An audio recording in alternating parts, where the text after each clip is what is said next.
నమస్తే, welcome to 99 TV. చూస్తున్నారు కదా, డొనాల్డ్ ట్రంప్ అమెరికన్ ప్రెసిడెంట్, ప్రపంచ పోలీస్. అండ్ ఈయన ఏం చెబితే అది జరగాలి. ఈయన రేపు పొద్దున 6:30 గంటలకు సూర్యుడు ఉదయించాలంటే సూర్యుడు అప్పుడే ఉదయించాలి. అదే ఆయన థంబ్ రూల్. ఆయన పెట్టుకున్న ప్రకారమే ఏది సూర్యోదయం కానీ చంద్రోదయం కానీ అమావాస్య పౌర్ణములు కూడా ఆయన చెప్పినట్టు జరగాలి. అలానే ఆయన కోరుకుంటుంటారు, ఎందుకంటే తాను అమెరికా ప్రెసిడెంట్ కాబట్టి. తెలుగులో మనకు సామెత ఉంది, తెక్కలోడు తిరణాలకు వెళ్తే ఎక్కా దిగా సరిపోయిందిట. అలా ఉంది ఈయన వ్యవహారం. ఈయన ఏం చేస్తున్నాడు, నేను చెప్పాను కాబట్టి భారత్ పాకిస్తాన్లు యుద్ధం ఆపేశాయి. పొద్దునే లేస్తాడు, శుభ్రంగా స్నానం చేస్తాడు, ఆయన కార్యక్రమాలు దైనందిన కార్యక్రమాలు ఉంటాయి, అవన్నీ చేసుకుంటాడు. బ్రేక్ఫాస్ట్ అవ్వగానే భుజాన ఒక కండువ వేసుకుని బయట పెదరాయిలా కుర్చీలో వచ్చి కూర్చొని పాకిస్తాన్కి ఇండియాకి ఫోన్ చేస్తాడు. ఇవాళ మీరు సీజ్ ఫైర్ అంటాడు. పాకిస్తాన్ ఇండియా సీజ్ ఫైర్ ప్రకటించాలి, ఎందుకంటే ఆయన ప్రపంచ పోలీసు.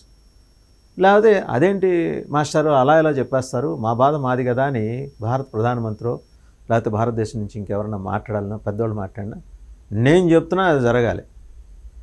పాకిస్తాన్ సరే అక్కడ ఉండేది ఎలాగో బంకర్ మునీరే కాబట్టి రెండో మాట ఉండదు.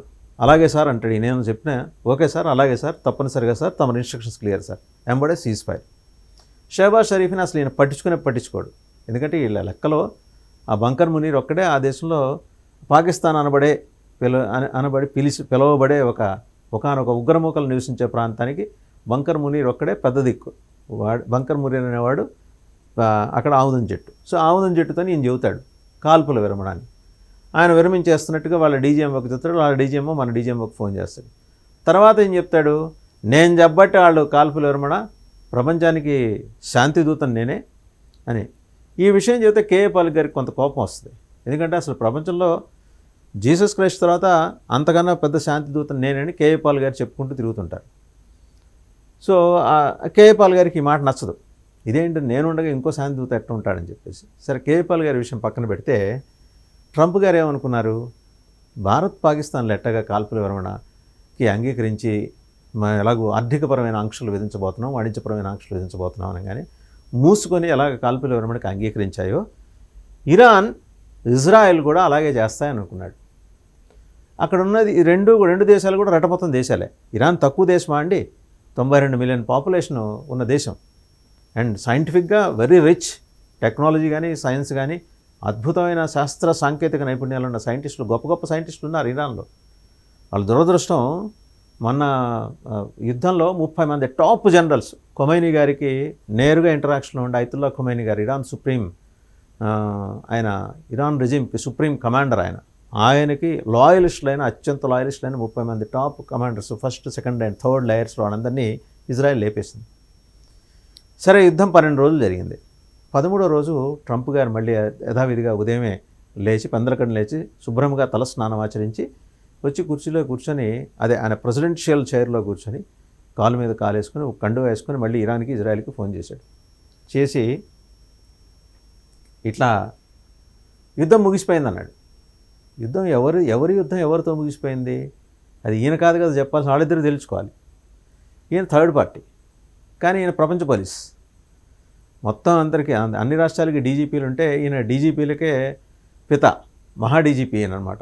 ప్రపంచం మొత్తానికి మహా డీజీపీ. నేనేం చెబితే అది director general of world police. సరే, ఆయన ఏదో కమ్యూనికేట్ చేయాలనుకున్నాడు, కమ్యూనికేట్ అయింది. ఇజ్రాయెల్ ఏంటంటే సరే టెంపరీగా వాళ్ళ సాటిస్ఫాక్షన్ మేరకు ఇజ్రాయెల్ ఏంటి, ఇక్కడి నుంచి B2 స్పిరిట్ స్టెల్త్ బాంబర్స్ వెళ్ళినాయి. ఎవరిని తీసుకొని ఒక్కొక్క స్టెల్త్ బాంబర్లో 2 POMలు, ఏది అది తెలిసిందే మనకి. కంప్లీట్గా ఆర్డినెన్స్ పెనట్రేటర్స్, ఓకే, MOPలు, మ్యాసివ్ ఆర్డినెన్స్ పెనట్రేటర్స్ని తీసుకుని వెళ్ళి ఒక్కొక్కటి 13,600 kgs, అంటే 26,200 kgల బరువు ఉన్న 2 MOPలని తీసుకొని వెళ్ళి ఇరాన్లో ఉన్న న్యూక్లియర్ ఎన్రిచ్మెంట్ ఫెసిలిటీస్ని కొట్టేశారు అని ఈయన అనుకున్నాడు. ఏమేంటవి, ఫోర్డో ఒకటి, నతాంజ్ ఒకటి, తర్వాత హెఫ్సహాన్ ఒకటి. అందులో ఫోర్డో చాలా కీలకమైంది, దాంట్లోనే ఒక 400 kgల యురేనియం ఉందని. ఆ MOPలు ఏం చేస్తాయి, భూమి లోపలికి చొచ్చుకెళ్ళి 200 అడుగుల లోతు తర్వాత పేలుతాయి MOPలు. వాటిని జార విడిచేది ఎవరు, ఈ B2 స్పిరిట్ స్టెల్త్ బాంబర్స్. అవి పని పూర్తి చేసుకుని వెనక్కి వచ్చేసినాయి. సో అయిపోయింది కదా, ఇంక ఎన్రిచ్మెంట్ ఫెసిలిటీస్ని కొట్టేశాం కదా, ఇరాన్ మటాష్ అనుకని ఈయన భావించాడు.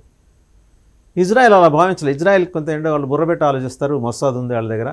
వాళ్ళు ఇరాన్లోనే 700 మంది స్పైస్ని ఏర్పాటు చేసుకొని అక్కడ మినీ డ్రోన్ సెంటర్ ఒకటి పెట్టుకొని మొత్తం ఇంటర్నెట్ ఆపరేటెడ్ వ్యవస్థను ఏర్పాటు చేసుకున్నారు. ఏడాది అయింది వాళ్ళు అక్కడ అది పెట్టుకొని.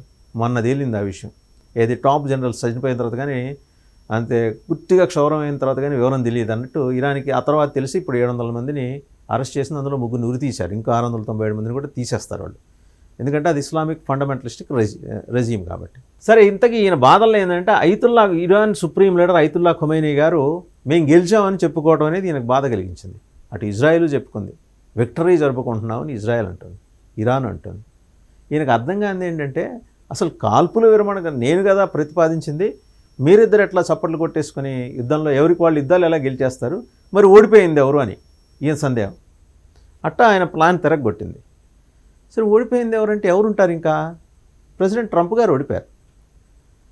ఆయన భాషలో ఏంటి, యుద్ధం ఆగిపోవటానికి కారణం నేనే, ప్రపంచం మొత్తానికి శాంతిని మేసుకెళ్ళి ఏకైక కపోతాన్ని నేను, శాంతి కపోతాన్ని, అర్జెంటుగా నాకు నోబెల్ శాంతి బహుమతి ఇచ్చేయాలి. పోనీ ఆ రికమెండేషన్ అయినా సవ్యంగా చేయించుకున్నాడా, అది లేదు. పోయి పెళ్ళికి వెళ్తూ పిల్లిని సంకన పెట్టుకున్నట్టు వెళ్ళి ఆ బంకర్ మునీర్ రికమెండేషన్ చేయించుకున్నాడు. ఇప్పుడు దరిద్రాల్లో కల్లా అత్యంత నీచమైన దరిద్రం అది. ఒక టెర్రరిస్ట్ కొడుకు ఉగ్రమూకలు నివసించే ప్రాంతానికి ఆయన మరి జనరల్ అంటారు, ఫీల్డ్ మార్షల్ ఆయన సయ్యద్ అసీం మునీర్ అంతకుముందు 4 రోజుల క్రితమే బెలూచిస్తాన్లో బెలూచుల చేతిలో చావు దెబ్బలు తిని కన్ను లొట్టపోయి ఇస్లామాబాద్ చేరుకుంటే ఏదో భోజనానికి పిలిచాడు.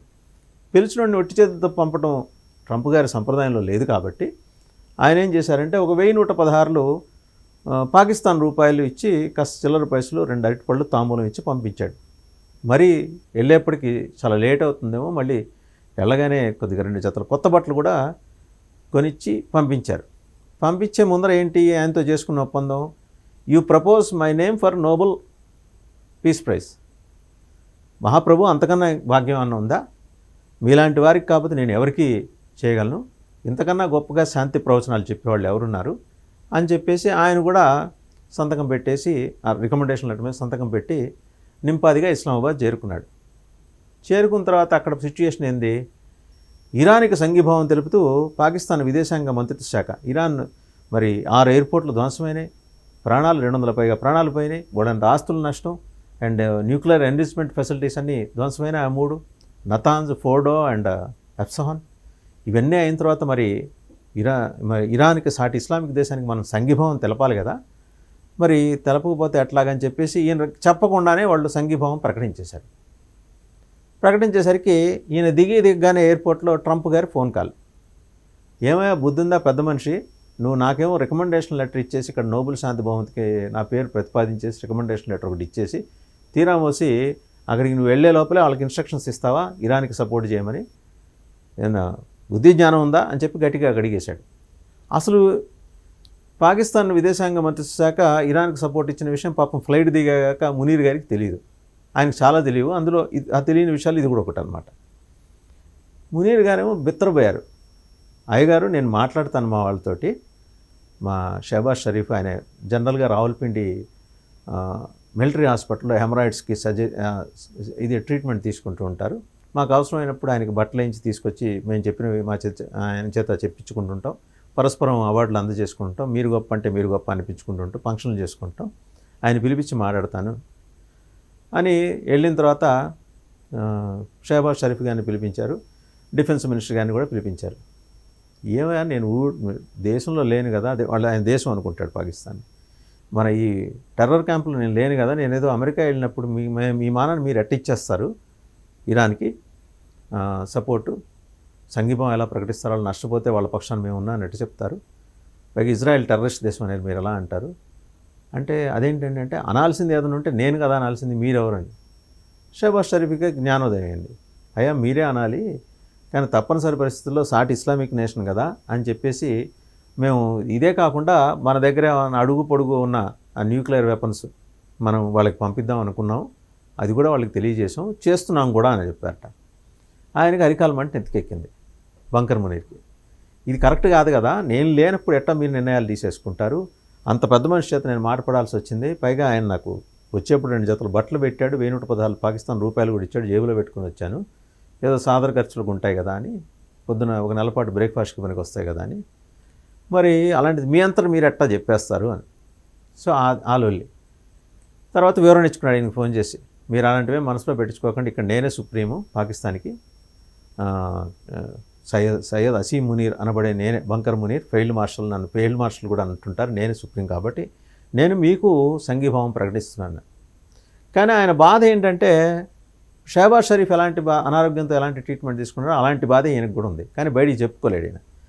ఆ వ్యాధికి చికిత్స లేదు, నివారణ ఒక్కటే మార్గం, ఏది ఆ నోబెల్ ప్రైజ్ తీసుకోవాలి. లోపల ఇంకా అది కడుపులో బయలుదేరింది ఆయనకి, అది ఎట్టాగైనా సరే ఈ రెజీమ్, తన రెజీమ్ ముగిసే లోపల నోబెల్ శాంతి బహుమతి గ్రహీత డొనాల్డ్ ట్రంప్. మనం ఇందాకే అనుకున్నట్టు సరైన ప్లానింగ్ లేకుండా జరిగిన వ్యవహారం, ఇందాక చెప్పుకున్నాం కదా, తెక్కలోడు తిరణాలకు వెళ్తే ఎక్కాదిగా సరిపోయింది. అలాగే ఇరాన్ నెక్క పాకిస్తాన్ని దిగా, లేకపోతే ఇజ్రాయెల్ నెక్క పాకిస్తాన్ని దిగా, అట్టా సరిపోయింది ఈయనకి. ఈ మొత్తం ఎపిసోడ్లో ఈయనకున్న మేజర్ అబ్జెక్షన్ ఏంటంటే వీళ్ళ ఇంటెలిజెన్స్ ఈయన చెప్పినవన్నీ కాంట్రడిక్ట్ చేస్తుంది, ఈయనకి నచ్చట్లా అది. ఇదేంటి మనం ఏం చెప్పాము, ఇంటెలిజెన్స్ ఏం చెబుతోంది, తప్పు కదా అని. అందరితో తగులే, ఎవరితో సవ్యంగా మాట్లాడవు. United States president Donald Trump has insisted that the military strikes he ordered on Iran's nuclear facilities on Sunday morning completely obliterated Iran's uranium enrichment capabilities అని ఆయన అంటాడు. మొత్తం ధ్వంసం అయిపోయినాయి. అయితే యుఎస్ ఇంటెలిజెన్స్ తర్వాత ఇదంతా అల్ జజీరా వాళ్ళు రాసుకుంటూ వచ్చింది. And after an initial classified US intelligence report contradicted that assertion, president Trump గారు ఇంత గట్టిగాను బల్లగుద్ది ఇంకేమన్నా ఎదుర్కొంటూ ఉంటే అవి గుద్దేసి చెప్తున్న దాని గురించి మాట్లాడుతూ, Trump and his administration have lasted out at those who leaked the document and the media that has covered it, throwing out it's assessment. ఈయన కాలిపోయింది. నేను పెద్ద మనిషి, నేను ప్రపంచ పోలీసుని, నేను చెబుతుంటే మీరెవరు కంప్లీట్గా ధ్వంసం కాలేదని చెప్పడానికి, నేను చెబుతున్నాం కదా అని, అసలు ఆ డాక్యుమెంట్, ఇంటెలిజెన్స్ డాక్యుమెంట్ ఎవడు బయటికి లీక్ చేశాడు అని చెప్పి వాళ్ళ మీద కేకలేశాడు. అండ్ అది ప్రచురించిన మీడియా మీద కూడా కేకలేశాడు. సరే, అది ఆయన అసహనం. The stand off between Trump and the evaluation of sections of his own intelligence community continued through Wednesday at the Hague where the US president was attending the NATO summit. నాటోకి వెళ్ళేదాకా ఇది నడుస్తూనే ఉంది ఈ వివాదం. యుఎస్ ఇంటెలిజెన్స్ డైరెక్టర్ని తులసి గబ్బాడ్ తోటి ఆయన ఘర్షణకు దిగాడు. ఏది పట్టుకున్నా కాలిపోవటం, మసి అయిపోవటం అనేది ఆయనకేం అర్థం కావట్లా. టైం బాగోలేదేమో, బహుశా ఆయనకు తెలిసిన వాళ్ళకి యుఎస్లో ప్రముఖ ఆస్ట్రాలజర్స్ ఉంటారు, వాళ్ళు నమ్మిన సిద్ధాంతం ప్రకారం ఆ చూపించుకునే కార్యక్రమంలో అయితే ఇప్పుడున్నాడని తెలిసింది.